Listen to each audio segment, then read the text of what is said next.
नमस्कार, black coat के YouTube channel में आपका स्वागत है। आज हमारे बीच रांची सिविल कोर्ट के वरीय अधिवक्ता श्रीमान प्रदीप कुमार तिवारी जी मौजूद हैं।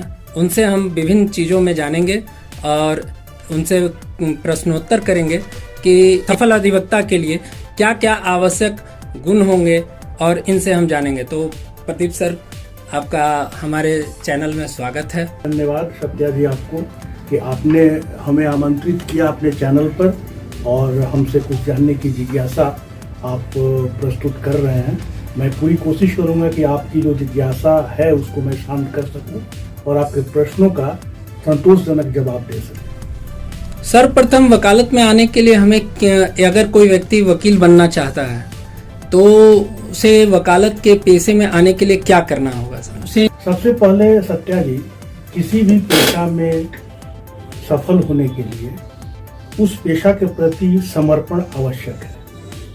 और दूसरी जो बात होती है वो ये कि उस पेशा में सफल होने के लिए जो रिक्वायरमेंट है, जिन गुणों की या जिन ज्ञान की जरूरत है, उसमें अपने आप को आपको प्रवीण करना पड़ेगा। फॉर एग्जाम्पल, जैसे आपने प्रश्न किया कि वकालत के क्षेत्र में एक युवा अगर आना चाहता है, सफल अधिवक्ता बनना चाहता है, तो उसे क्या क्या करना चाहिए या फिर कौन कौन से गुण हैं जो एक युवा को सफल वकील बना सकते हैं। तो सबसे पहली बात जो मैं कहना चाहूँगा वो है कानूनी ज्ञान। क्योंकि वकालत की दुनिया में हम कानून से खेलते हैं, कानून की व्याख्या करते हैं, कानून के बारे में विस्तृत रूप से पढ़ते हैं और विभिन्न माननीय हाई कोर्ट्स, माननीय सुप्रीम कोर्ट वगैरह के न्यायमूर्तियों के द्वारा जो अभिनिर्णय दिए जाते हैं उनका अध्ययन करते हैं और अध्ययन से हम उसको कानून को और भी साफ तरीके से समझने की कोशिश करते हैं।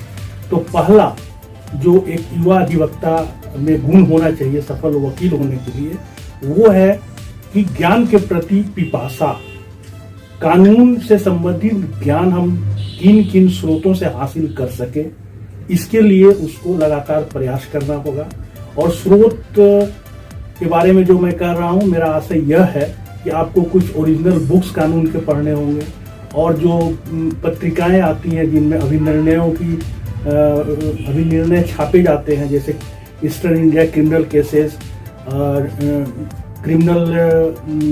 झारखंड क्रिमिनल केसेस जर्नल इत्यादि जो स्रोत है, इनका लगातार अध्ययन करना होगा। और मैं समझता हूं कि अगर कोई युवा लगातार मौलिक पुस्तकों का और इन अभिनिर्णयों का अध्ययन करता है तो निश्चित रूप से उसमें इतनी ताकत आएगी कि अपने पेशे के प्रति आत्मविश्वास पैदा होगा और वो अधिक से अधिक अपने क्लाइंट की सेवा कर सकेगा।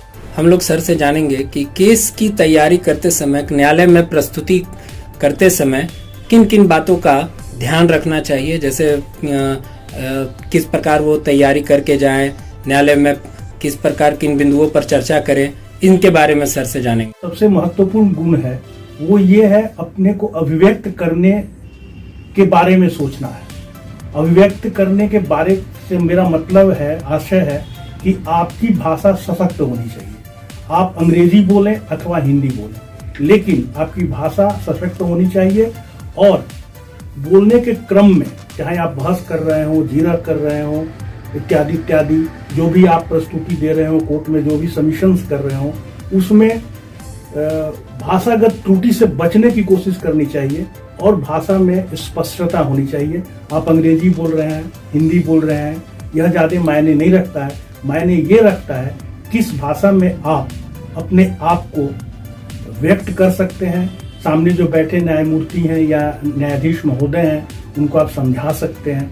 अगर ये आप में गुण आ जाता है तो मैं समझता हूँ कि आपको एक सफल वकील बनने से कोई ताकत रोक नहीं सकती। और तीसरा जो महत्वपूर्ण गुण है वो है मिलनसारिता। आपको अपने मित्रों से मिलकर रहना होगा, अपने साथी अधिवक्ताओं के साथ अच्छे व्यवहार करने होंगे और उनके प्रति अच्छा एटीट्यूड रखना होगा, कोर्ट के प्रति सहयोग करना होगा। कोर्ट में कुछ ऐसा न हो कि आप कुछ मिसगाइड कर दें कोर्ट को या कुछ ऐसी बात बोल दें जिससे कोर्ट नाराज हो जाए। इन सारी चीज़ों से बचना होगा और आपका स्पष्टीकरण और आपका मिलनसारिता, क्लाइंट के प्रति भी आपकी मिलनसारिता होनी चाहिए। आप बोलने में सौम्य रहिए, मधुर रहिए, अपने क्लाइंट को सच सच बताइए वस्तु स्थिति क्या है। अगर वो कोई मुकदमा लड़ रहा है तो उस मुकदमे का संभवतः परिणाम क्या हो सकता है, इत्यादि इत्यादि अगर आप करते हैं तो मैं समझता हूँ कि एक युवा को सफल वकील बनने से अंततोगत्वा को रोक नहीं सकता। सत्या जी, जहाँ तक केस को तैयार करने की बात है तो सबसे पहले आप ये समझिए कि आपके पास जो भी क्लाइंट आएगा वो उसके हाथ में एक FIR होगा जो उसके खिलाफ हुआ होगा, या फिर एक कंप्लेंट पिटीशन होगा, किसी ने उस पर किया होगा। ये पहला परिपत्र है, पहला दस्तावेज है जो वो आपको देगा कि सर देखिए मेरे खिलाफ ये FIR है, हम पर ऐसे ऐसे केस हो गया है। और या फिर कंप्लेंट पिटीशन देगा कि सर देखिए ये हम पे कंप्लेंट हो गया। तो मेरा मानना है, या मैंने जो अनुभव से सीखा है सत्या जी, वो ये है कि हमें उस FIR को और उस कंप्लेंट पिटीशन को बार बार पढ़ना चाहिए। 2 बार, 4 बार, 5 बार, 100 बार भी पढ़ना चाहिए और यह देखने की कोशिश करनी चाहिए कि उसमें क्या अपराध बनता है, और क्या अपराध बनता है अथवा नहीं बनता है। इसको जानने के लिए आपको जो धाराएं लगाई गई हैं IPC की, उनका इंग्रेडिएंट्स आपको जानना चाहिए, और ये आपको IPC के किसी भी किताब में आपको इंग्रेडिएंट्स मिल जाएंगे। उसका भी आपको अवलोकन करना चाहिए, और फिर जब आपको स्पष्टता से केस समझ में आ जाए तो फिर आप कोर्ट में अपना प्रस्तुतिकरण दीजिए। फॉर एग्जाम्पल, अगर आप अभियुक्त के तरफ से हैं और FIR केस पर हो गया है कि FIR दर्ज हो गया है, तो सबसे पहले आपको उसकी जमानत करानी होगी। तो जमानत कराने के लिए आपको FIR आपके सामने दस्तावेज है, और तो कुछ है नहीं। आगे चलकर हो सकता है कि ट्रायल के जब जमानत लेने के क्रम में आप बहस करें तो माननीय कोर्ट केस डायरी की मांग कर दे। तो ऐसे में फिर केस डायरी अगर आपके सामने आता है तो आपको केस को समझने में और आसानी होगी, उसको और अद्यतन आप अध्ययन करेंगे केस डायरी को, और सारा कुछ देखने के बाद आपको देखना है कि अपराध बनता है अथवा नहीं बनता। अगर अपराध नहीं बनता है तो ठीक है, आप आराम से उसको बहस कर सकते हैं कि सर कोई अपराध नहीं बनता है, हमको जानबूझ के फंसाया गया है। लेकिन अगर अपराध बनता है तो फिर आपको मेहनत करना होगा। बहुत ही अच्छा प्रश्न आपने किया सत्या जी। जहाँ तक प्रश्न है कि पढ़ना ही आत्मा है। एक वकील सफल तभी हो सकता है जब उसमें पढ़ने के प्रति गंभीर रुचि हो। और मेरी जहाँ तक समझ है, या मैं जो करता रहा हूँ, हमने अपना दिनचर्या ये बनाया है कि मैं सोने से पहले एक माननीय हाईकोर्ट का निर्णय अवश्य पढ़ूंगा। अगर इस तरह की आदत बना लें, मैं 2 पन्ना कानून का, IPC का, CRPC का, मेडिकल जूरिस्प्रूडेंस का, या फिर एविडेंस एक्ट का 2 पन्ना मैं पढ़ूंगा। अगर ये हम हैबिट बना ले प्रतिदिन, कहें कि और भी काम होते हैं, हमें केस को समझना है, ब्रीफ बनाना है, वगैरह वगैरह, तो इस क्रम में बहुत समय नहीं मिल पाता एक वकील को, और व्यस्तता बढ़ते जाती है। युवा अधिवक्ता धीरे धीरे जब सफलता की सीढ़ियां चढ़ता जाता है तो उसके सामने व्यस्तता आती है, समय की कमी आती है। लेकिन अपडेट रहने के लिए हमको कम से कम ये प्रण करना होगा कि हम सोने के पहले एक अभिनिर्णय, चाहे वो माननीय हाई कोर्ट का हो या माननीय सुप्रीम कोर्ट का हो, उसको हम पढ़ेंगे, और 2 पेज, सिर्फ 2 पेज या 3 पेज हम उसको पढ़ेंगे CRPC का या IPC का, एविडेंस एक्ट का, या फिर मेडिकल जूरिस्प्रूडेंस का। अगर इस तरह की आदत हम बना लेते हैं तो मैं समझता हूँ कि धीरे धीरे ज्ञान में भी वृद्धि होगी। और कभी कभी ऐसा होता है कि कुछ शब्द, कानूनी शब्द हम समझ नहीं पा रहे हैं, इसका मतलब क्या होगा, तो लीगल डिक्शनरी का सहारा ले सकते हैं, क्योंकि उसमें सारा कुछ एक्सप्लेन रहता है।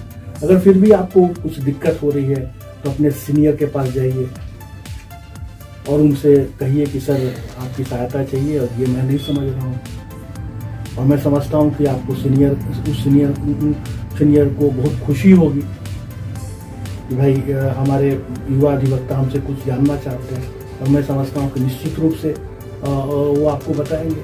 हमारे पास भी ऐसे बहुत युवा अधिवक्ता आते हैं जो समझना चाहते हैं और मुझे अपार खुशी होती है। मैं उनको सहयोग करता हूँ, बताता हूँ। तो इसी तरह धीरे धीरे ज्ञान में वृद्धि होती जाएगी, स्किल वो सीखते जाएंगे। और फिर कहावत भी है कि परिस्थिति हर चीज़ सिखा देती है। तो जैसे जैसे वो इंटरेक्शन करते जाएंगे कोर्ट के साथ, अपने मित्रों के साथ, सीनियर्स के साथ, तो मैं समझता हूँ कि उनके ज्ञान में वृद्धि होगी।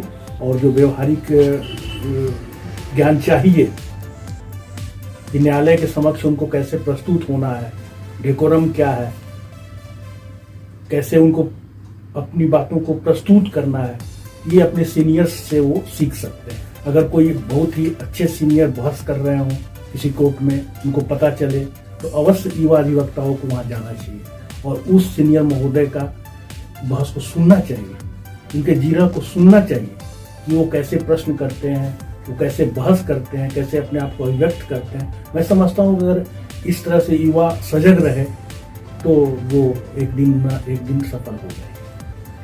नमस्कार, धन्यवाद। बहुत बहुत धन्यवाद।